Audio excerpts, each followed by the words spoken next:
Good morning, students. In our previous video lecture, we came to know the wonderful and interesting factors related with giraffe. As the chapter is in fact file, in the starting of the chapter, I told you a fact file is just like a project work where we are going to collect the data and figure related with the particular topic.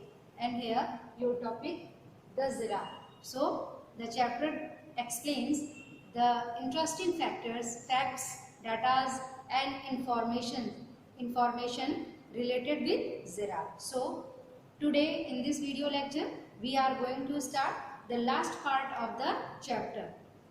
In the previous videos we explained about intro of the giraffe and appearance, means how it looks, and about the habitat, a place where giraffe used to live, natural surrounding or wild, or you can say in simple word forest where he dwells, जहाँ पे giraffe रहते हैं उस क्षेत्र, उनका नाम और वो सारी प्लेस से रिलेटेड चीजें. And in other part of the chapter we came to know about the behavior and lifestyle of giraffe. Okay, now and then we came to know about the communication related with giraffe, how they express with the sound their thoughts and their feelings, etc.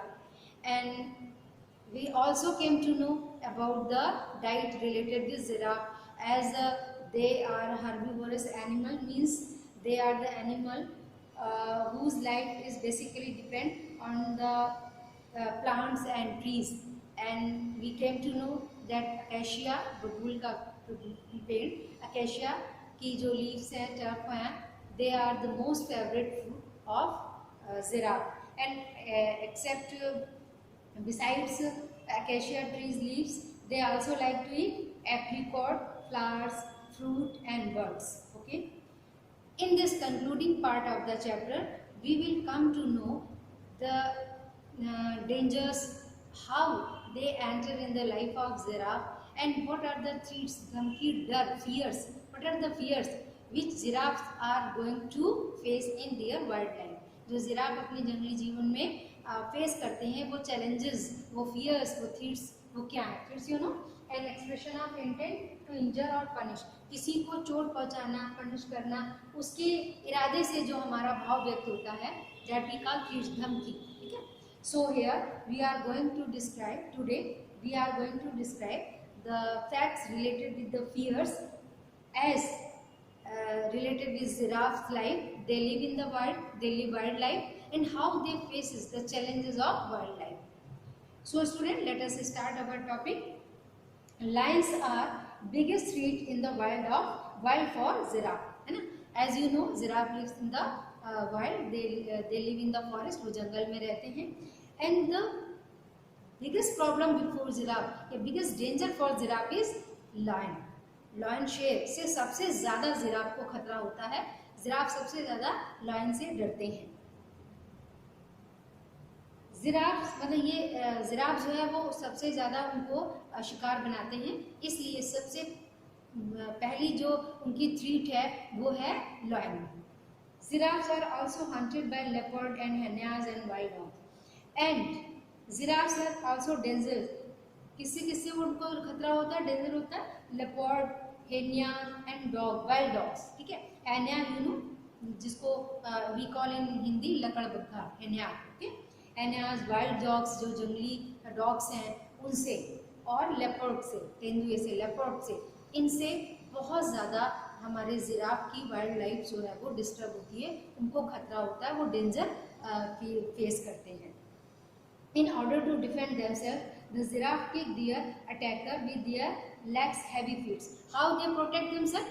When you came to know, the giraffe's life is full of danger because of lion, because of leopard, because of hyenas and wild dogs. So how they are going to protect themselves from these wild animals? वो कैसे अपने आप को save करते हैं?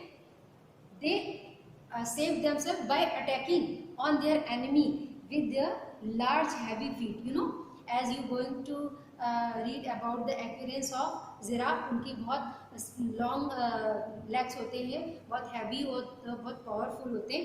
तो वो अपने लार्ज हैवी फीट से अपने जो अटैकर हैं, मीन्स जो उन पर अटैक करते हैं, जो उनको अपना शिकार बनाना चाहते हैं, उनसे वो अपना प्रोटेक्शन करते हैं। So student, as far as threats is concerned, you should know that giraffe leads a wildlife, and in their wildlife they are attacked by lions, by leopard, by hyenas and wild dog. So to protect themselves from these wild animals, they use their heavy and long feet, and they attack with their long leg and feet to their enemies, to their attackers. However, 50% of young calves do not survive as they are unable to protect themselves. As you know that the calves, young ones of giraffes के बच्चे, छोटे बच्चे है ना, they are not so powerful as mature giraffe. That's why they are unable to survive. They are unable to protect their life, and they become prey of these wild animals. वो अपनी life को बचा नहीं पाते और इन wild animals की उसका शिकार हो जाते हैं। They are unable to protect themselves. मतलब 50% जो जिराफ्स के यंग वंस होते हैं, they are unable to survive, they are unable to continue their life because they are attacked by the leopard and hyenas and lions, and they are unable to fight they are unable to win the fight because of these wild animals. Giraffes are also threatened by illegal hunting activities by the humans and are quickly reducing in number. Students, here the writer describes the number of giraffes is getting less every day. They are reducing in number. Why? What is the reason? Because some hunters attacked on the giraffe, and by illegal hunting they are getting benefit by selling their skin, by selling their parts of body. They want to gain a lot of profit. ये जो hunters होते हैं वो illegal hunting से, अवैधानिक गैर कानूनी hunting से जिराफ को हंट करते हैं, शिकार करते हैं और उनके बॉडी पार्ट्स को सेल करके अपने प्रॉफिट को मेंटेन करते हैं. So this is the basic reason है ना.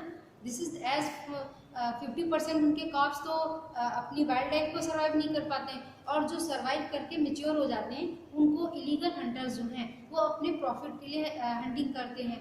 This is the basic reason. That's why we are not getting evidence of giraffe in wildlife. So now next factor related with giraffe's life, and last one is challenges. How what are the challenges before giraffe to survive their lives?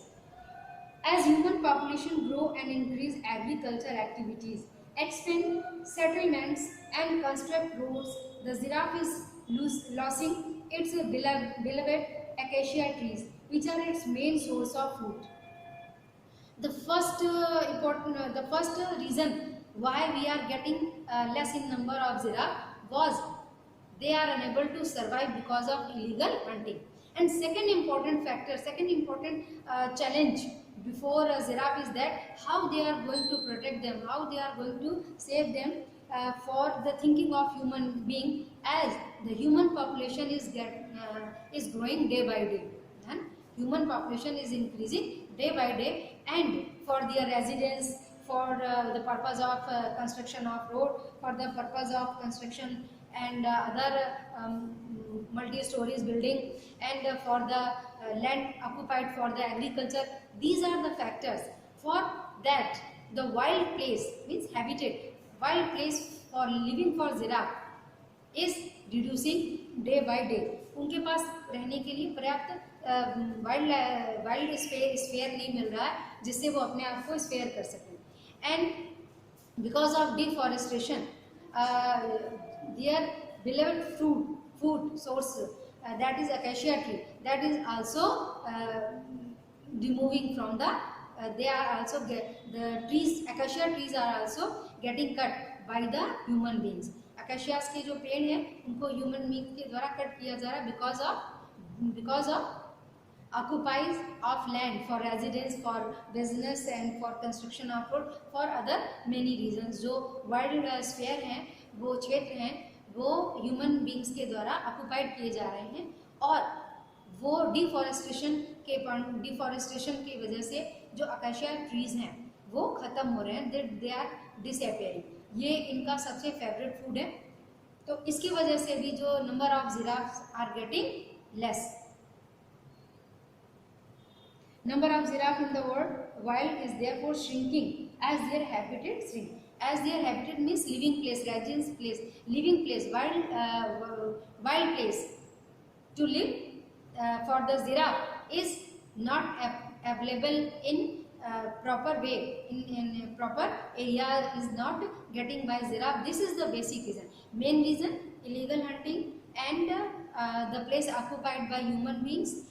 These two factors are very important and they are responsible that wildlife means giraffe life is disappearing from the planet, from this planet means from the earth. So student, this was your chapter. Now we will describe about the interesting factors, amazing factors related with giraffe life. Though first of all you should came to know the first and foremost important factor related with giraffe is that giraffe is the national animal of Tanzania।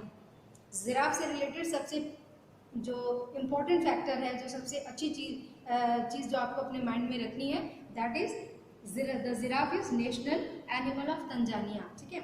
Now second important thing, giraffe don't have horns, उनके सींग नहीं होती, horns नहीं होती, which are made of same material as your fingernails. Your fingernails are made up with hard materials. God had made our nails with hard materials and the same hard material is used for horns. But as far as giraffe is concerned, he has small horns which are covered with skin। जैसे उसकी जो body है, वो उसका जो flash है, bones है, that is covered with skin, जिसपे ब्राउनिश रेड मार्क्स जो हैं वो अलॉटेड हैं, मतलब मार्क किए गए हैं। वैसे ही उसी स्किन से उसकी जो हॉर्न है, छोटी स्मॉल हॉर्न है जो ओपन नहीं है, हाइड की गई है। किससे हाइड की गई है? स्किन से। ठीक है। And that are attach to their skin, और ये उसके ऑलरेडी अलग से नहीं सींग दिखती है, बट ये उसकी जो स्कल है, उसके जो हेड का पार्ट है, उसी में ऑलरेडी अटैच्ड होती है। ठीक है।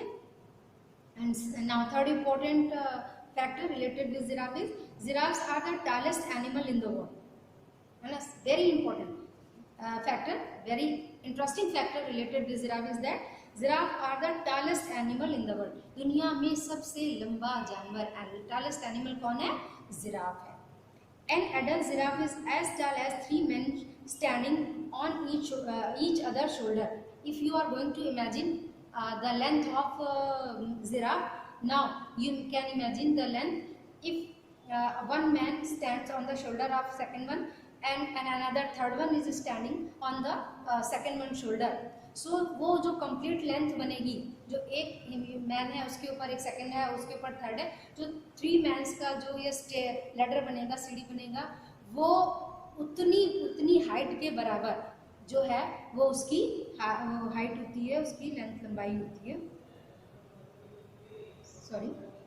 Now next one, giraffes have the same number of bones in their neck as people, but giraffe neck's bones are much longer। I mean, as far as human body is concerned, we have some counted number of bones in our necks in the same way। Same counted number of bones are available in the neck of giraffe, but as for giraffe's neck bones are concerned, they are much longer than human beings neck। human being की जो neck होती है, उसके bones के तुलना में जो giraffe की neck की bone होती है वो कहीं ज़्यादा जो है वो longer होती है, लंबी होती है। Wild giraffes live only in Africa, south of Sahara Desert।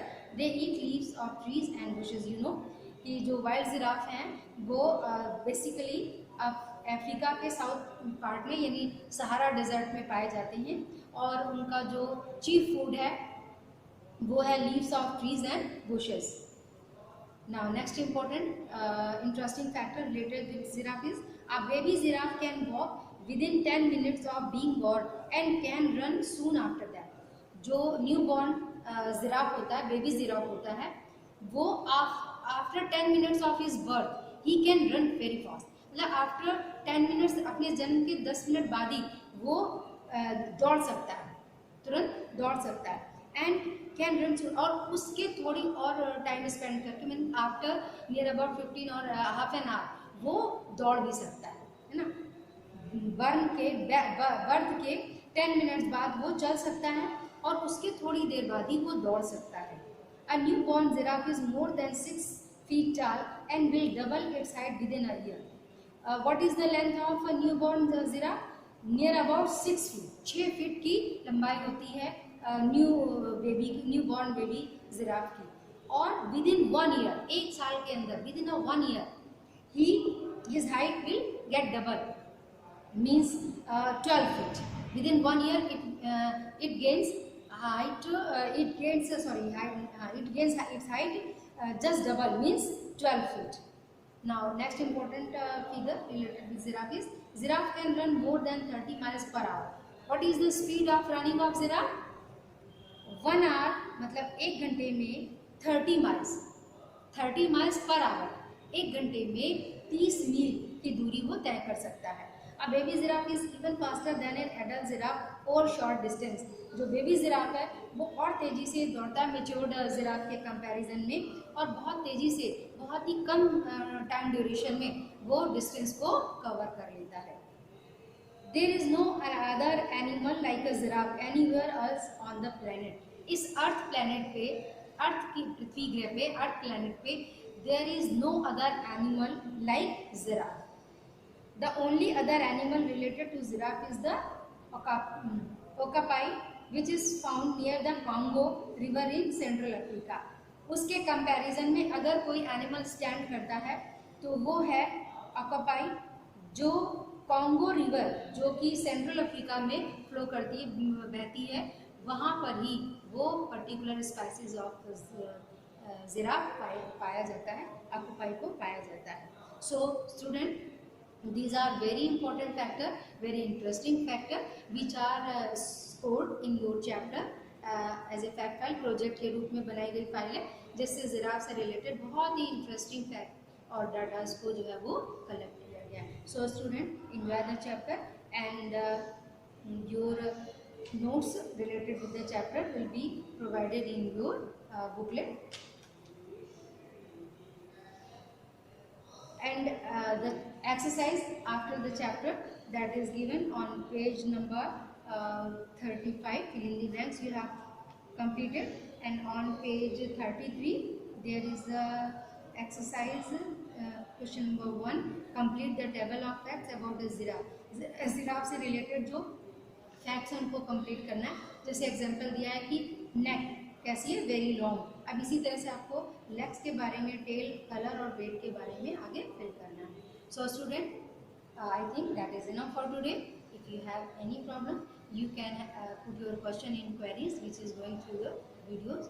Till then, have a nice day.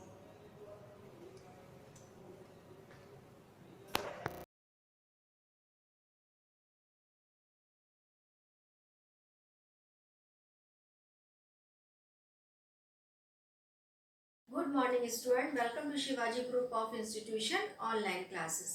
Student, in previous class we have discussed exercise 3.2. Now today we will discuss its theme assignment. So we will start with filling the blanks. The first statement is, on the application of force on a wooden block, it moves closer to us. The nature of force so applied is dash. Student, a force which moves a body closer to the point of application of force, means closer to us or closer to the point of application of force is called pull. Now second statement, when a spring is stretched the force changes dash of spring. Student, when a spring is stretched, the force changes the shape. Force changes the shape of spring. Now third statement, when two or more forces act in same direction, they dash. Student, when two or more forces applied in the same direction, then the resultant force will be addition of these forces, and due to which the force increased. So when two or more forces act in same direction, they add up. Now fourth statement, friction wears out the dash parts of a machine. Friction wears out the moving parts of a machine. Fifth statement, the unit of force in SI system is Newton, and which is denoted by capital N. Now student, making correct statement. First statement is the force of gravitation can cause attraction as well as repulsion. Student, this statement is incorrect because the force of gravitation can cause attraction only, not repulsion. So the correct statement will be the force of gravitation can cause attraction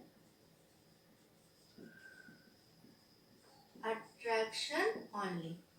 Now second statement, 1000 gram mass of a substance on raising vertically upward requires 1 Newton force.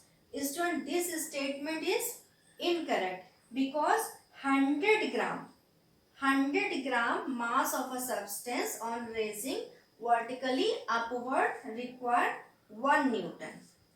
So the correct statement will be 100 gram mass of a substance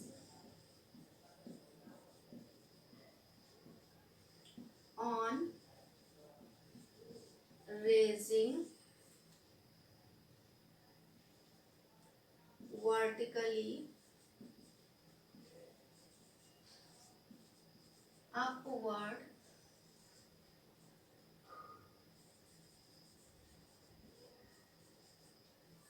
requires 1 Newton. 1 Newton force. Now third statement, force of friction produces light energy. No, student, this statement is incorrect because force of friction produces heat energy. So the correct statement, force of friction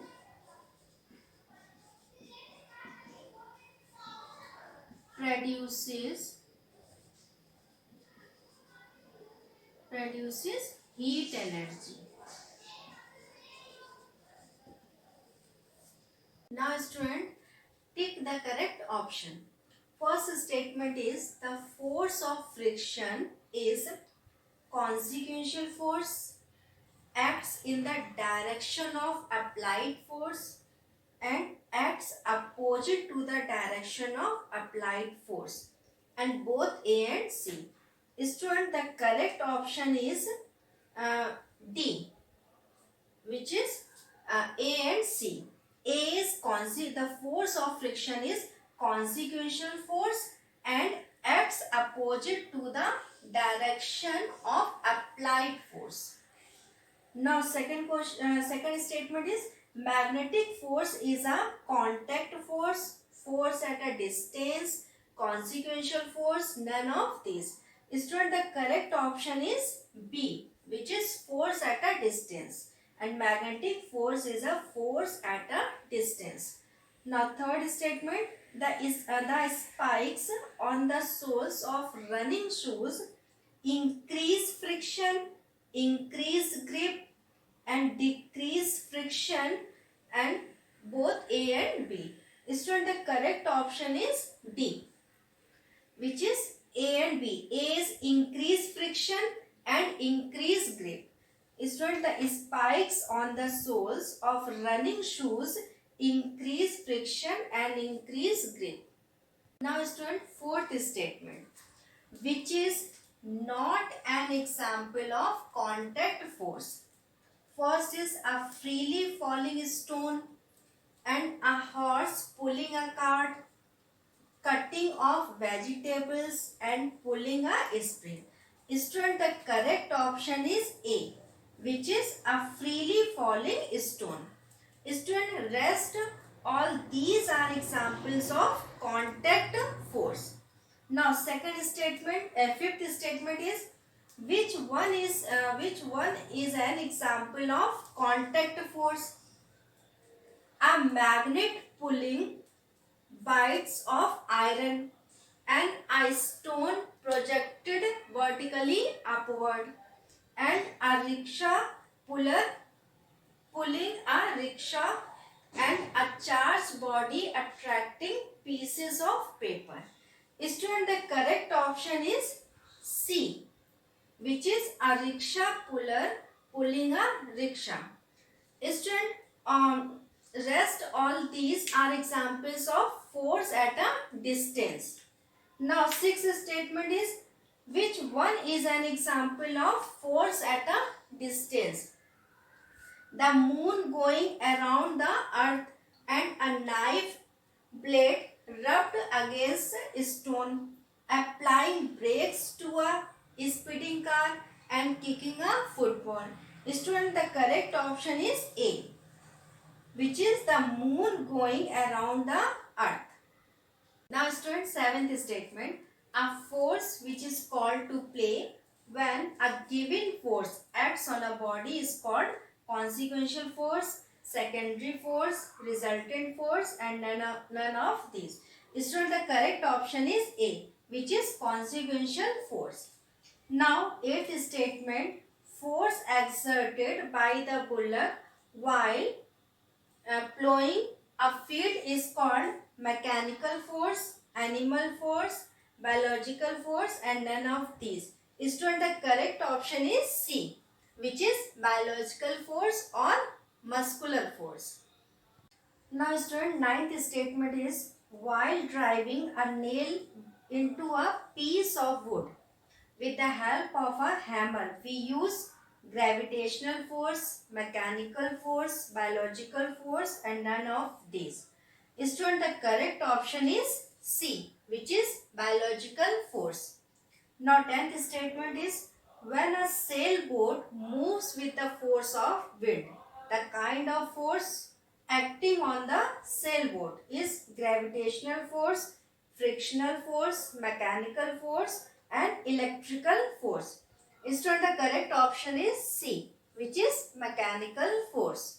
Now 11th statement is the force which pulls all bodies towards the surface of earth is called mechanical force, attractive force, nuclear force, and gravitational force.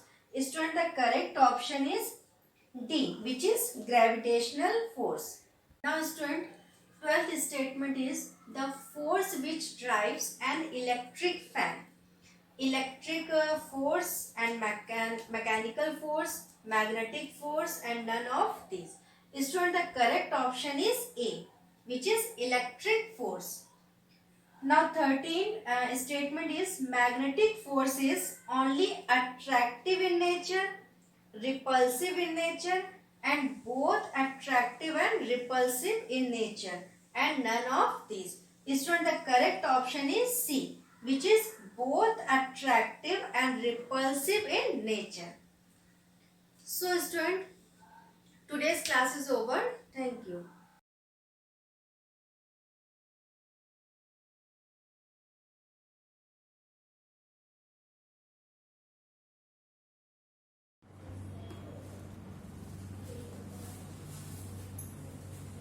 morning students, welcome to the online classes of Shivaji Group of Institution.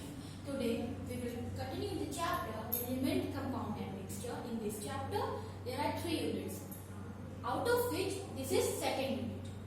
The name is Pure Substance, Compound and Mixture. ठीक है, तो इस chapter में हम जो unit 2 है इसका वो पढ़ेंगे pure substance, compound and mixture वो क्या होते हैं. ठीक है, तो सबसे पहले बात करते हैं हम प्योर सब्सटेंसेस की. तो बेटा प्योर सब्सटेंस क्या होते हैं? प्योर सब्सटेंस हम कह सकते हैं ऐसी सभी चीजें जिसमें किसी तरीके की कोई मिलावट ना हो, उसे हम कहते हैं प्योर है.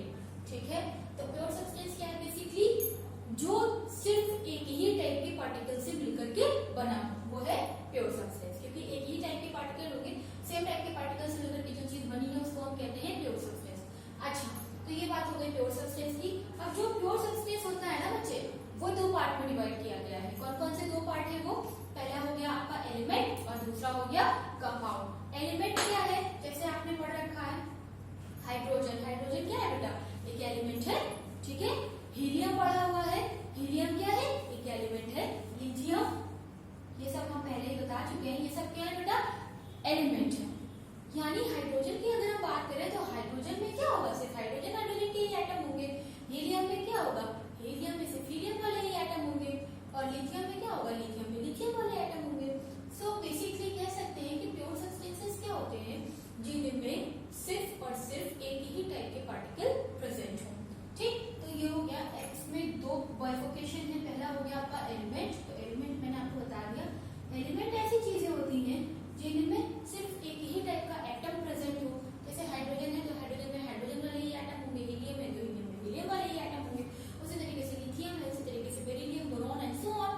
ठीक है ना, तो जिसमें सिर्फ एक टाइप का एटम होगा उसको हम कहेंगे एलिमेंट. ठीक है, अब बात करते हैं कंपाउंड की.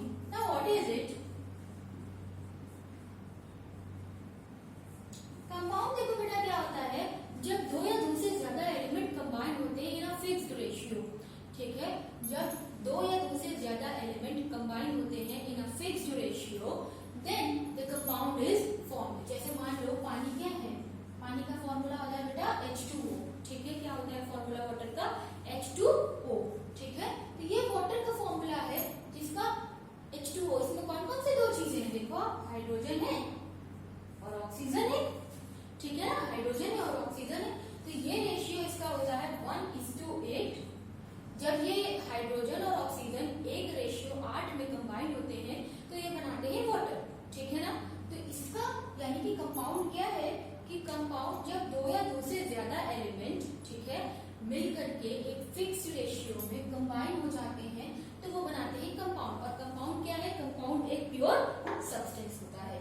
कैसे प्योर होता है? क्योंकि इसमें क्या है कि जो एलिमेंट कंबाइन हो रहे हैं वो एक फिक्स रेशियो में कंबाइन हो रहे हैं.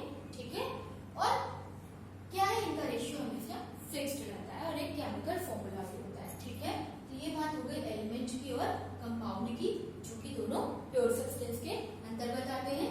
उसके बाद हम बात करते हैं मिक्सचर की. मिक्सचर क्या होता है बेटा? जैसे कि हमने आपको बताया कि जो एलिमेंट जो प्योर सब्सटेंस होते हैं उसमें किसी तरीके की कोई मिलावट नहीं होती है. But if we talk about mixture, mixture का मतलब ही होता है 2 चीजों से मिला हुआ. ठीक है, जब 2 या 2 से अधिक चीजें मिल जाती है तो वो मिक्सचर बनाती है. ठीक है, इसमें क्या है? इसमें एक टाइप के पार्टिकल नहीं होते. इसमें क्या होता है? इसमें 2 या 2 से अधिक प्रकार के 2 और मोर टाइप्स के पार्टिकल प्रेजेंट हो सकते हैं. तो ये हो गया मिक्सचर. मिक्सचर जो है बेटा वो 2 तरीके का होता है. वो भी पहला होमोजीनियस और दूसरा हेटेरोजीनियस. अच्छा, इसका वर्ड का मतलब समझ लो. होमो मतलब होता है बेटा सेम. आपने बायो में भी पढ़ा होगा शायद. होमो का मतलब होता है सेम और जीनियस का मतलब होता है स्ट्रक्चर. अगर कोई मिक्सचर आपका एक जैसा है, ठीक है, अगर कोई मिक्सचर आपका बिल्कुल उसका कॉन्स्टिट्यूएंट चेंज नहीं हो रहा है, एक जैसा थ्रू आउट है, तो हम उसे कहेंगे ये होमोजीनियस मिक्सचर है. देखो, जैसे ये ग्लास है, इसमें आपने पानी रखा और उसमें आपने चीनी डाल दी. अब पानी में चीनी घुल गई. घुलने के बाद क्या पता चली चीनी कहाँ चली गई? नहीं पता चली. इसका मतलब ये मिक्सचर कैसा है? होमोजीनियस है. ठीक है, हेटेरोजीनियस की अगर हम बात करें, समझ में आ रहा है ना होमोजीनियस क्या होता है? होमोजीनियस का मतलब होता है एक ऐसा मिक्सचर जिसका थ्रू आउट द कॉम्पोजिशन जो है वो सेम हो. उसके बाद अब हम बात करें हेटेरो की. हेटेरो का मतलब होता है बेटा डिफरेंट. हेटेरो का मतलब होता है डिफरेंट. ठीक है। तो हेट्रोजीनियस में डिफरेंट चीजें आती हैं, जैसे मान लो ये पानी है आपका और पानी के अंदर आपने अक्की मिला दिया, क्या, बालू, सैंड डाल दी, तो पानी के अंदर आपने जो सैंड डाली है वो नीचे जाके बैठ जाती है। After some time you will see it will settle down. क्यों सेटल डाउन हो जाती है? क्योंकि वो मिक्सअप नहीं हो पाती वाटर के साथ। तो इसमें देखो आपको इसमें हेट्रो इसलिए कह रहे हैं क्योंकि इसमें पानी की लेयर आपको अलग दिखाई दे रही है और ये जो सैंड है आपकी जो नीचे जाके सेटल डाउन हो गई इसकी लेयर अलग दिखाई दे रही है। दैट इज व्हाई ये क्या है, ये दो अलग अलग तरीके के मिक्सचर है। पहला हो गया आपको होमोजीनियस और दूसरा हो गया हेट्रोजीनियस। होमोजीनियस के और भी बहुत सारे एग्जांपल हैं, वाटर और सॉल्ट, ठीक है, वाटर और सॉल्ट, उसके अलावा वाटर और शुगर, उसके अलावा you can find out the examples of homogeneous mixture and you also have to find out the 5 heterogeneous mixture. यानी आपको क्या करना है, 5 होमोजीनियस मिक्सचर्स के नाम लिखने हैं अपनी कॉपी में, नोटबुक में, और 5 हेट्रोजीनियस मिक्सचर्स के एग्जांपल लिखने हैं आपको अपनी नोटबुक में, ठीक है। इसका काम आपने करना है। उसके बाद हम बात करते हैं कि डिफरेंस क्या होता है एलिमेंट में और कंपाउंड में और मिक्सचर में। व्हाट इज द मेन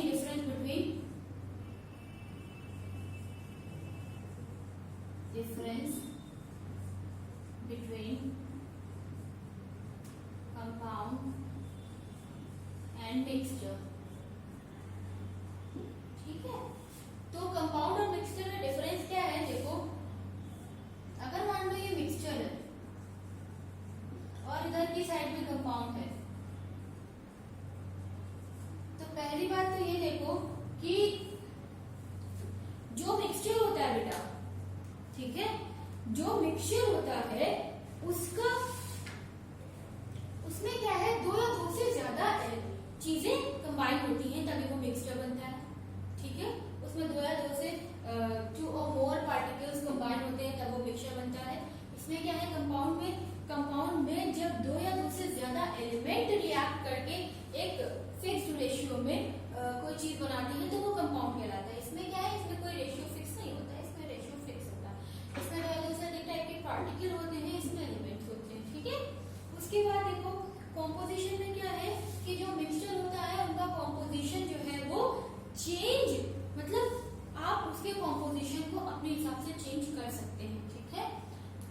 क्या इसका कहने का मतलब है मेरे कि मिक्सचर में जो कॉन्स्टिट्यूएंट है, यानी आपने पानी में अगर शक्कर मिलाई, मिक्सचर की बात हम कर रहे हैं, पानी में अगर आपने शक्कर मिलाई एक गिलास में 3 चम्मच शक्कर डाली और दूसरे वाले गिलास में 5 चम्मच डाल दी, तो जो कॉन्स्टिट्यूएंट आप डाल रहे हो मिक्सचर बनाने के लिए वो आप अपनी मर्जी से डालते हो, डिजायर्ड रेशियो में डालते हो। लेकिन यहाँ क्या है, अगर पानी का फॉर्मूला 1:8 है, एक पार्ट इसका हाइड्रोजन है और दूसरा पार्ट इसका ऑक्सीजन है, तो क्या होगा कि ये हमेशा सेम रहेगा, यानी आपको एक ही पार्ट हाइड्रोजन और 8 पार्ट ऑक्सीजन ही लगाना है, ठीक है।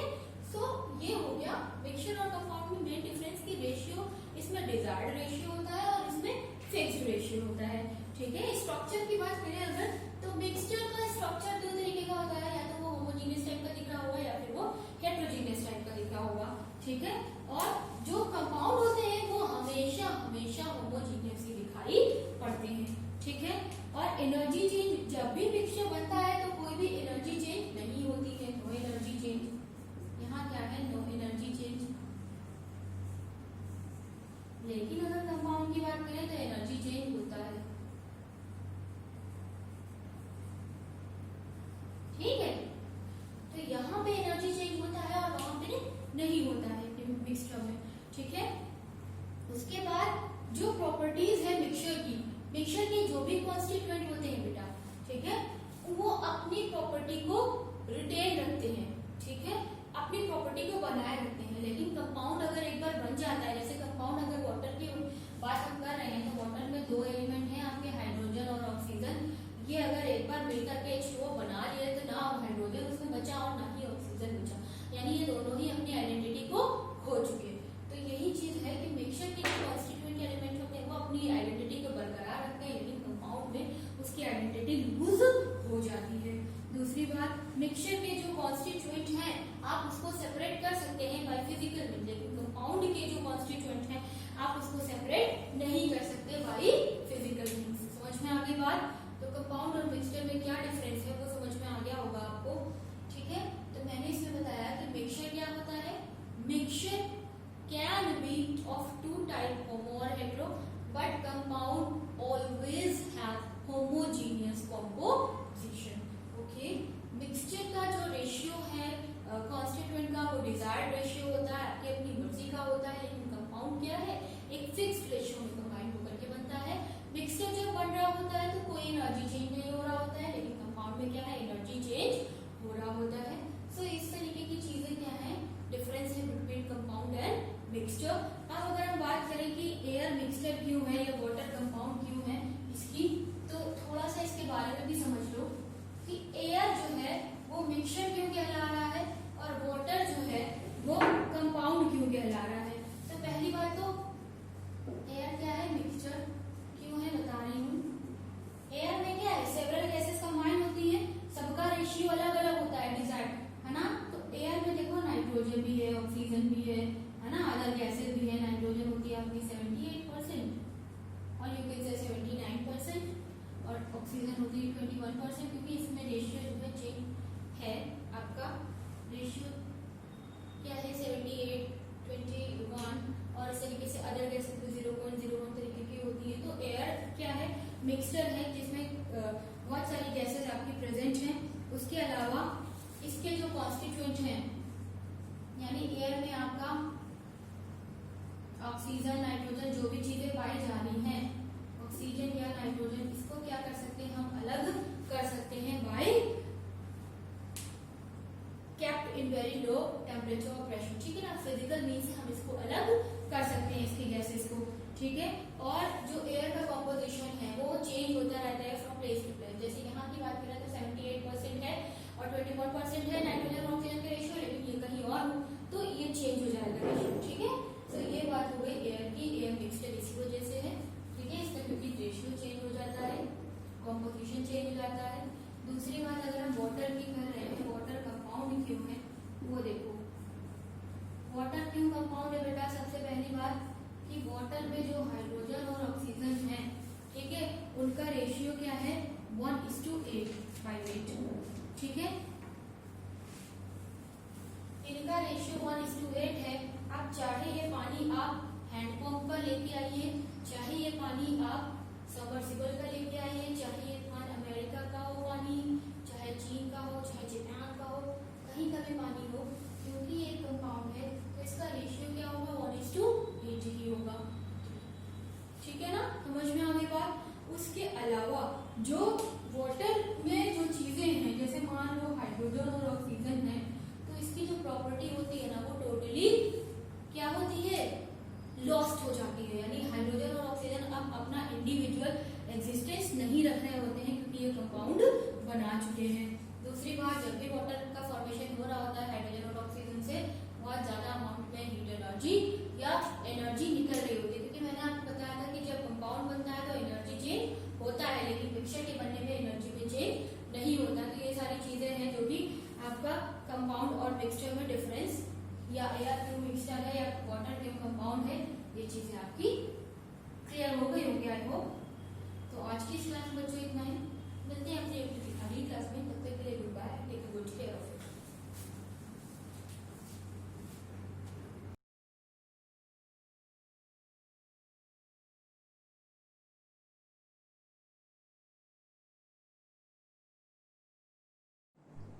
Hello class, welcome to Shivaji Group of Institutions online classes.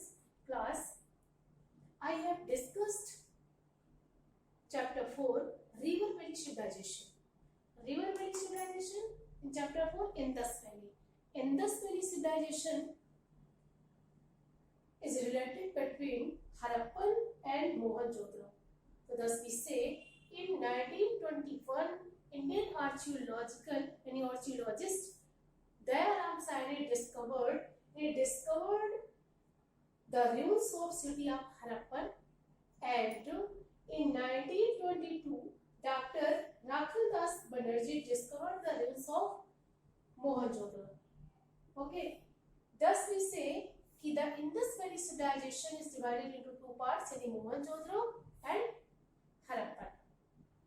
तो So now we discuss, I have discussed about main sites of the Harappan civilizations, sources of the Harappan civilizations as town planning.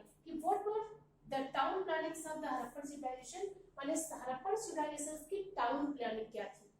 Okay, तो town planning के according I have discussed in previous video कि town planning कैसी थी. After that we discussed in Great Bath. Great Bath means in Indus Valley civilization महान स्नानागार. महान स्नानागार से क्या मतलब था? But today I will discuss drainage system, पानी निकासी व्यवस्था. माने in cities, माने इन शहरों में drainage system in olden time in Indus Valley civilization in Harappan civilization के समय ड्रेनेज सिस्टम और निकासी व्यवस्था क्या थी, यानी पानी की जो ड्रेनेज व्यवस्था थी यानी जो निकासी व्यवस्था थी वो क्या थी. ओके, तो इन हरप्पन सिटीज यानी इट्स सिस्टम यानी drainage system of the Harappan cities was incredible. माने जो भी हरप्पन सिविलाइजेशन यानी हरप्पन सिटीज का जो ड्रेनेज सिस्टम था यानी जो नाली की निकासी व्यवस्था थी वाज इनक्रेडिबल. माने कैसी थी? इनक्रेडिबल थी, माने बहुत ही अच्छी थी. Okay, very good system in the drainage system in Harappan cities. माने हरप्पन सिटीज में जो भी नालियां थी वो क्या थी? मेड इन पक्का यानी पक्की ईंट्स बने हुए क्या थी? ब्रिक्स ईंट माने पक्की ईंट की बनी हुई थी. The rooms had sloped floor यानी the rooms had sloped floor माने जो रूम्स थे हैड स्लोप्ड यानी उनकी जो फ्लोर माने जो उनकी फर्श थी वो कैसी थी? स्लोप माने उनका स्लोप यानी ढाल बहुत अच्छा था. एंड हैड ड्रेन्स माने उनमें क्या थी? नालियां भी थी. द रूम्स हैड फ्लोर माने रूम्स की जो भी छतें थी या जो भी उनकी फर्श होती थी स्लोपिंग होती थी, ढालदार होती थी. सो एंड हैड ड्रेन्स माने और उनमें क्या थी? ड्रेन्स यानी नालियां भी थी. Okay, which were connected to the streets और ये जो नालियां होती थी यानी the houses drain is connected with the street drains माने घर की जो नालियां थी वो कनेक्टेड होती थी किससे? स्ट्रीट ड्रेन से. माने the houses and roofs drains were connected to the street drain माने घरों की और छतों की जो नालियां थी connected to the street drain माने गलियों की नालियों से कनेक्टेड थी. एंड द किचन माने thus we say in Harappan civilizations kitchen माने किचन were located in माने किचन जो इन घरों में क्या था? किचन भी था. ओके, और किचन टू हैड ड्रेन्स और इन किचन्स में भी नालियां होती थी. Okay, the kitchens too had drains माने इन किचन्स में भी ड्रेन्स थी. So this civilization we call to cities माने इसीलिए इस सभ्यता को वी कॉल टू सिटीज माने हम नगरीय सभ्यता कहते हैं. The street drains were covered with the stone माने जो स्ट्रीट ड्रेन्स थी माने जो गलियों की ड्रेन्स यानी नालियां थी वर कवर्ड थी यानी कवर्ड विद स्टोन स्लैब्स माने स्टोन स्लैब्स यानी पत्थर के स्लैब से ये तो कवर्ड होती थी. माने जो भी ड्रेनेज व स्ट्रीट ड्रेन्स थी माने जो भी गलियों में बड़ी बड़ी नालियां थी कवर्ड विद स्टोन स्लैब माने पत्थरों यानी बड़े बड़े स्टोन स्लैब माने पत्थर के स्लैब से कवर्ड थी. और अथवा किससे कवर्ड थी? ब्रिक्स यानी ब्रिक्स माने अथवा वो ईंटों से कवर्ड होती थी. Okay, and had manholes at regular interval and had माने these street drains connected to manhole माने ये जो गलियों की नालियां थी हैड टू मैनहोल माने मैनहोल से कनेक्टेड थी एट रेगुलर इंटरवल्स और जिनमें क्या था? रेगुलर इंटरवल्स भी होता था. ओके, सो दीज ड्रेन्स माने and in another words we say that these drains माने ये जो ड्रेन्स यानी ये जो नालियां थी वर क्लीन रेगुलरली माने इनकी सफाई भी रेगुलर रूप से होती थी. Because we found this drains, thus we say there were no damage and there were no garbage in drains. माने इन drains में नालियों में बहुत अधिक कूड़ा नहीं था. तो thus we say कि the drains were regularly clean. माने इन्हें रेगुलर रूप से क्लीन भी किया जाता था. Now students, वी डिस्कस की ड्रेनेज सिस्टम क्या था. तो इन हड़प्पन सिटीज एक माने सिस्टम वाज इनक्रेडिबल. माने क्या था, इनक्रेडिबल था. Rooms had sloping floor. माने रूम्स जो कमरे होते थे उनकी जो छतें थी वो क्या थी, स्लोपिंग थी. And the drain had connected, माने drain had connected to the street drain. माने जो ये नालियां थी यानी रूफ्स की जो ड्रेन्स थी एंड हाउसेस माने जो घरों की ड्रेन्स थी कनेक्टेड टू स्ट्रीट ड्रेन, गलियों की ड्रेन्स नालियों से कनेक्टेड थी. एंड किचन्स टू माने और किचन में भी जो ड्रेन्स होती थी यानी किचन में भी जो नालियां थी connected to street drain. And street drains जो थी कवर्ड विद स्टोन स्लैब माने पत्थर की स्लैब से कवर्ड थी अथवा ब्रिक्स अथवा ईंटों से कवर्ड थी. ओके. एंड हैड मैनहोल यानी मैनहोल एट रेगुलर इंटरवल माने जो मैनहोल्स थे वो रेगुलर इंटरवल में थे. एंड दीस ड्रेन्स माने और इन ड्रेन्स माने दीस ड्रेन्स माने इन नालियों की क्लीन रेगुलरली माने नियमित या रेगुलर सफाई भी होती थी. Now students we discuss governance. माने गवर्नेंस माने वहां की यानी हड़प्पन सिविलाइजेशन की गवर्नेंस माने प्रशासनिक व्यवस्था क्या थी. माने how to govern the cities माने इन सिटीज को कैसे गवर्न किया जाता था. ओके. तो सिटीज पर वेल एडमिनिस्ट्रेटेड माने जो शहर थे वेल एडमिनिस्टर्ड माने इनकी जो प्रशासन व्यवस्था थी बहुत अच्छी थी. वेल एडमिनिस्टर्ड माने अच्छी तरह से इनमें एडमिनिस्ट्रेशन व्यवस्था यानी प्रशासन व्यवस्था थी. Because there is no evidence माने कोई भी एविडेंस नहीं था. बिकॉज किंग माने एक राजा माने king or a single ruler ruled in the cities. माने जो राजा होता था एज ए सिंगल रूलर माने वह केवल एक रूलर यानी एक प्रशासन यानी प्रशासन की तरह केवल शहरों में शासन व्यवस्था देखता था. ओके. द सिटीज पर प्रोबेबली एडमिनिस्टर्ड माने जो शहर थे probably administered by the committee of the people. Committee of the peoples माने जो शहर माने कई शहर थे वो प्रोबेबली एडमिनिस्टर्ड माने उनकी जो प्रशासन व्यवस्था होती थी by a committee of people माने उससे कमेटी ऑफ पीपल्स माने कई लोग यानी कमेटी के लोग मिलकर वहां की प्रशासन व्यवस्था देखते थे. कंप्राइजिंग रिच मर्चेंट्स माने इसमें जो थे इंक्लूड होते थे माने इनमें इंक्लूड थे कौन, रिच मर्चेंट्स माने रिच मर्चेंट्स और जो भी वहां उस शहर के प्रेस माने पुजारी होते थे. दे वर मोर पावर माने इनके पास क्या था, मोर पावर्स था यानी रिच मर्चेंट्स एंड प्रेस माने वहां के पुजारी. Okay. They looked after all aspect of the life. They looked after in that time in cities aspect of the life as क्या थे, ट्रेड यानी व्यापारिक व्यवस्था थी, टैक्सास थे, लॉ यानी कानून थे, एंड ऑर्डर यानी many others aspect of life they looked after by the rich merchants and priests and by the king. Okay. That they looked after the aspect of life yani trade, taxes, laws and order.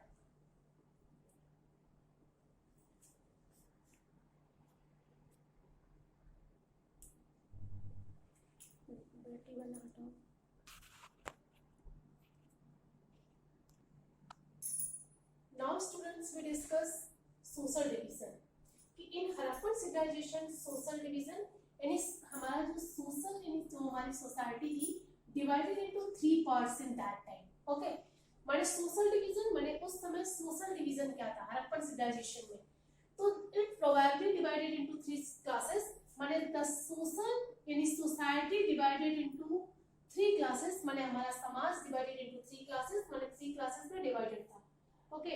First class में यानी first class में अंतर्गत कौन-कौन आते थे, तो the ruling classes consisted of the rich merchants माने in first class consisted ruling class माने first class में जो था ruling class consisted था of the rich merchants माने first class में जो थे rich merchants थे and priest और शहर के priest पुजारी होते थे. ओके. माने in ruling class माने first class में included in rich merchants and priest. They lived in citadel माने ये कहाँ रहते थे, in upper part of the town माने वह शहर के ऊपरी हिस्से में रहते थे. In that and citadel is also called in Hindi दुर्ग. माने जो दुर्ग बने हुए थे, where they lived rich merchants and priests. माने जो rich merchants थे और priests यानी पुजारी थे, वो citadels माने दुर्ग में यानी ऊंचे स्थान में रहते थे. ओके. इन सेकंड पार्ट यानी second class of the Harappan civilisations in group of माने जिन ग्रुप ऑफ स्मॉल मर्चेंट्स माने जो छोटे व्यापारी थे, आर्टिसियंस एंड क्राफ्टमैन माने इंक्लूडेड यानी ये जो थे कंसिस्टेड इन सेकंड क्लास. माने society divided into three class. यानी first class is ruling class and it is consisted in rich merchants and priests, and second class is the group of small merchants माने जो छोटे व्यापारी थे, artisan थे, craftsman थे, and they also lived in lower town. माने शहर का जो लोअर पार्ट था they lived there. माने सेकंड क्लास के जो लोग थे वो लोअर पार्ट में रहते थे. ओके. इन थर्ड क्लास तो लेबरर्स माने लेबरर्स जो भी थे, labourers formed the third group. माने लेबरर्स जो थे फॉर्म्ड यानी थर्ड ग्रुप जो था वो लेबरर्स माने लेबर यानी लेबर से बना हुआ था. दे लिव्ड माने ये रहते थे outer limit of the city माने सिटी के बाहर. माने they lived in outer of the city माने ये शहर से बाहर रहते थे. Many farmers lived and worked in the villages around the city. और जो फार्मर्स थे यानी जो किसान थे, मैनी फार्मर्स माने जो किसान थे, लिव्ड माने रहते थे, and worked in the villages माने गांव में, अराउंड द सिटी माने शहर के चारों तरफ. माने they lived in the villages in that time. Many farmers in the around the cities माने शहर के चारों तरफ. Okay. तो I hope that students will had understand the social division of the Harappan civilization. So students, today I have discussed the many topics of this chapters, and in next video I will discuss other topics of this chapters. Thank you for attending this class.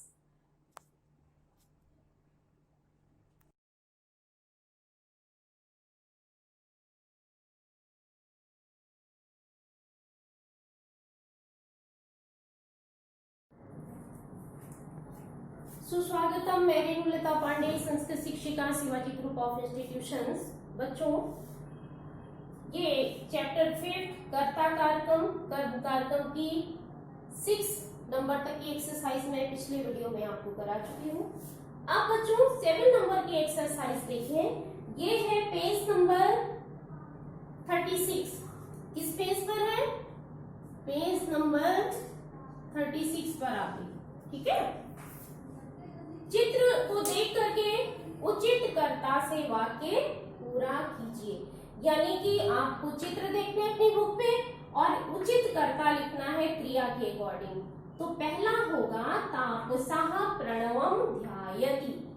दूसरे का कर्ता है कोकिला पूजति. तीसरे में आप लिखेंगे मृगाः धावन्ति. चौथा है हंसः तरति. पांचवा है सिंहा गर्जति.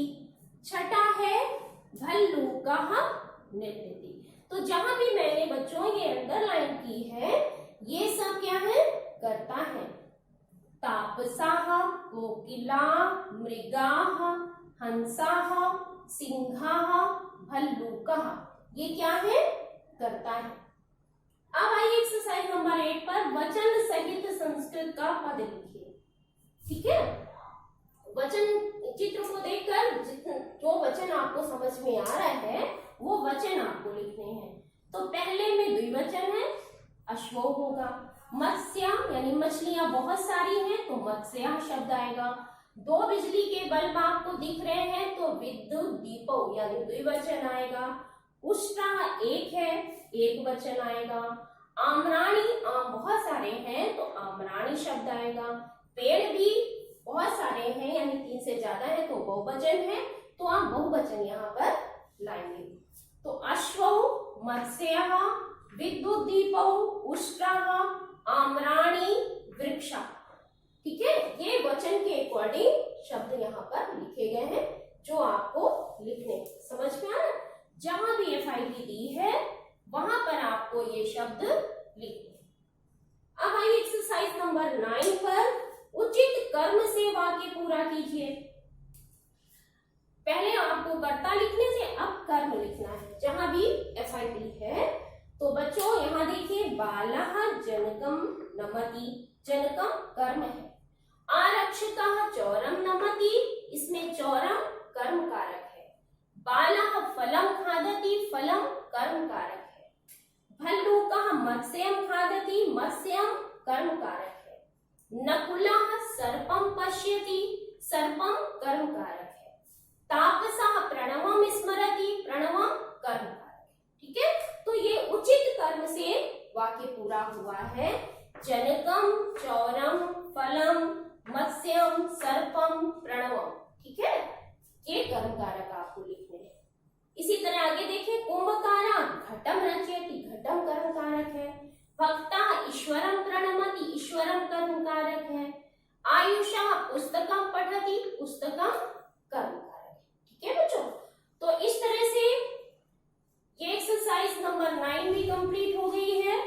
अब देखें बच्चों एक्सरसाइज नंबर 10।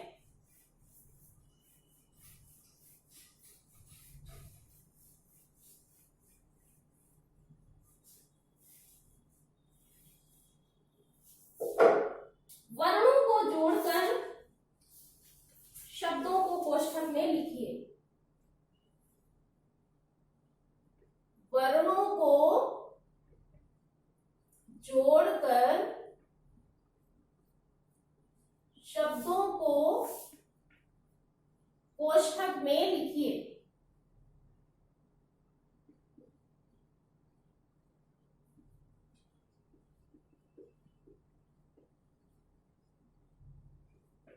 ठीक है, अब देखिए इसमें 1 2 3 4 5 6 इसमें बच्चों वर्ण विन्यास दिया हुआ है और मैं इन शब्दों को जोड़ करके लिख रही हूं।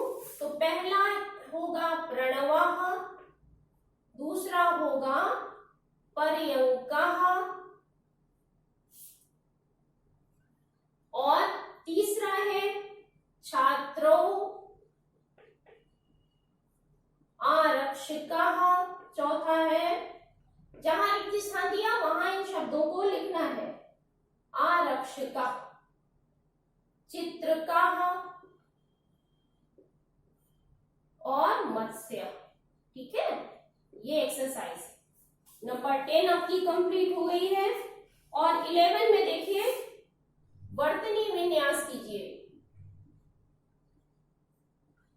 वर्तनी विन्यास कीजिए, या वर्ण विन्यास या वर्तनी विन्यास।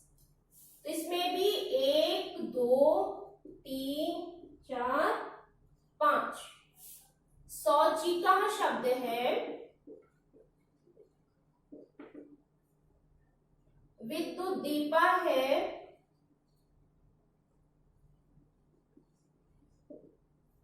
ठीक है, वर्तकौ दूरभाषा, दूरभाषा और स्वर्णकारः, ये शब्द हैं, इनका वर्तनी विन्यास करना है। तो देखें, सा प्लस ओ प्लस चा प्लस ई प्लस का प्लस आ, सौचिका शब्द बन गया। ठीक है, इसी तरह विद्युत दीपा वा प्लस ई प्लस दा प्लस ई पा प्लस आ, विद्युत दीपा। इसी तरह वर्तको वा प्लस आ प्लस रा प्लस ता प्लस आ प्लस का प्लस औ शब्द इसका वर्ण विन्यास है। इसी तरह दूरभाषा का दा प्लस उ प्लस रा प्लस आ प्लस भा प्लस आ प्लस सा प्लस आ और विसर्ग, दूरभाषा हो गया। स्वर्णकार